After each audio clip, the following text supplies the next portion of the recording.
Hi, ഒരു information ആണ്. SSLC +2 പരീക്ഷാ തീയതികൾ പ്രഖ്യാപിച്ചിട്ടുണ്ട്. കേരളത്തിലെ ഒരുപാട് വിദ്യാർത്ഥികൾ, ലക്ഷക്കണക്കിന് വിദ്യാർത്ഥികൾ കാത്തിരിക്കുന്ന ഒരു ദിനമാണ്. പലരും അറിഞ്ഞിട്ടുണ്ടാകാം, എന്നാലും അറിഞ്ഞിട്ടില്ലാത്തവർ മനസ്സിലാക്കുക. മാർച്ച് 5 മുതൽ മാർച്ച് 30 വരെയാണ് ഈ വർഷത്തെ SSLC ഒപ്പം തന്നെ +2 പരീക്ഷകൾക്കുള്ള തീയതി വിദ്യാഭ്യാസ വകുപ്പ് തീരുമാനിച്ച് ഔദ്യോഗികമായി പ്രഖ്യാപിച്ചിരിക്കുന്നത്.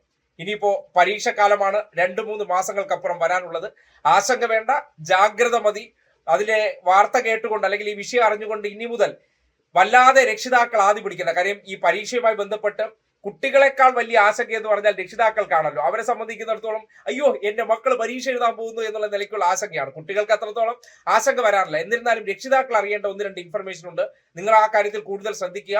ഈ പരീക്ഷയുടെ ഫീസ് കൊടുക്കേണ്ട തീയതി, അതായത് എക്സാം ഫീസ് എന്ന് പറയുന്നത് നവംബർ 12 മുതൽ 19 വരെയാണ് പരീക്ഷാ ഫീസ് അടയ്ക്കേണ്ടത്. ഇതിനുശേഷം നിങ്ങൾക്ക് പിഴയോടുകൂടി നവംബർ 21 തുടങ്ങി 26 തീയതി വരെ നിങ്ങൾക്ക് പിഴയോടുകൂടി ഫീസ് അടയ്ക്കാം. ഒരു കാര്യം മനസ്സിലാക്കുക, എന്തിനാണ് പിഴ വരെയൊക്കെ പോകുന്നത്? ഇന്നിപ്പോ ഒക്ടോബർ 30 ഇനി നവംബർ 12 എന്ന് പറഞ്ഞാൽ ഏകദേശം 10-14 ദിവസത്തിനകത്ത് നിങ്ങൾക്ക് എക്സാം ഫീസ് അടയ്ക്കാനുള്ള സമയമാണ്. അതിനുശേഷമാണ് ജനുവരിയിൽ ഈ IT പരീക്ഷയോടൊപ്പം തന്നെ ആരംഭിക്കുന്നത്. അതായത് ജനുവരി 12 മുതൽ 22 വരെയാണ് IT മോഡൽ പരീക്ഷകൾ ആരംഭിക്കുന്നത്. അതായത് 2 മോഡൽ പരീക്ഷകൾ, എക്സാമിന്റെ മോഡൽ പരീക്ഷയുണ്ട്, IT-യുടെ മോഡൽ പരീക്ഷയുണ്ട്. അത് ജനുവരി മാസത്തിൽ 12 തീയതി മുതൽ 22 തീയതി വരെയാണ് IT-യുടെ മോഡൽ എക്സാം. അത് കഴിഞ്ഞ് ഫെബ്രുവരി 16 മുതൽ 20 വരെയാണ് SSLC-യുടെ മോഡൽ പരീക്ഷ അരങ്ങേറുന്നത്.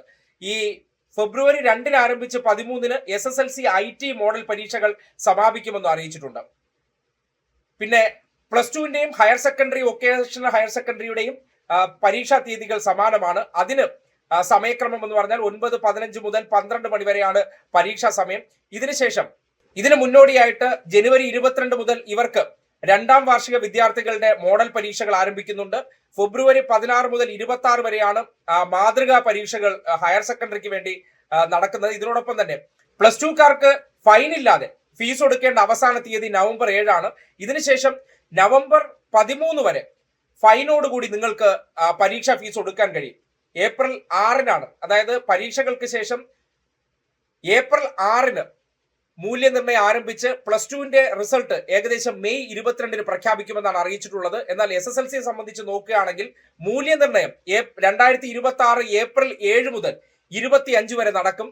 മെയ് 8 ഇതിന്റെ ഫലപ്രഖ്യാപനം ഉണ്ടാകുമെന്നാണ് അറിയാൻ കഴിയുന്നത്. അതായത് SSLC-യുടെ ഫലപ്രഖ്യാപനം മെയ് 8 പുറത്ത് വിടാൻ കഴിയുമെന്ന് പ്രതീക്ഷിക്കുന്നത്.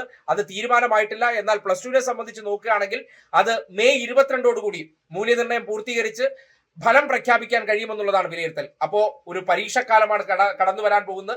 2-3 മാസങ്ങൾക്കപ്പുറം നമ്മുടെ നാട്ടിൽ 2 ബോർഡ് എക്സാമുകൾ നടക്കാൻ പോവുകയാണ്. ആ ബോർഡ് എക്സാമുകൾക്ക് വേണ്ടിയുള്ള മുന്നൊരുക്കങ്ങൾ നിങ്ങൾ ആരംഭിച്ചോളൂ. പക്ഷെ ഒരു കാര്യം നേരത്തെ പറഞ്ഞ പോലെ ആശങ്കകൾ വേണ്ടത് രക്ഷിതാക്കൾക്കല്ല, കുട്ടികൾക്ക് അനാവശ്യ സമ്മർദ്ദവും പരീക്ഷാ പേടിയല്ല കൊടുക്കേണ്ടത്. അവരെ കൂളായിട്ട് പരീക്ഷകൾക്ക് വേണ്ടി പ്രിപ്പയർ ചെയ്യാൻ വേണ്ടി നിങ്ങൾ വേണ്ട സഹായങ്ങൾ ഒരുക്കി കൊടുക്കുക. അവരെ വളരെ ആത്മവിശ്വാസത്തോടു കൂടിയും വളരെ ധൈര്യത്തോടു കൂടിയും പോയി പരീക്ഷ എഴുതാൻ വേണ്ടി അവരെ നിങ്ങൾ തയ്യാറെടുപ്പുകളാണ് നടത്തേണ്ടത്. അനാവശ്യമായി മാനസിക സമ്മർദ്ദങ്ങൾ ചെലുത്തി അവരെ ഈ ഒരു പരീക്ഷാ കാലത്ത് വെറുതെ ഭയചകിതരാക്കരുത് എന്നുള്ള ഒരു റിക്വസ്റ്റ് ഉണ്ട്. അപ്പോൾ എല്ലാവർക്കും all the very best for your final exam എന്ന് മാത്രം ആശംസിക്കുന്നു.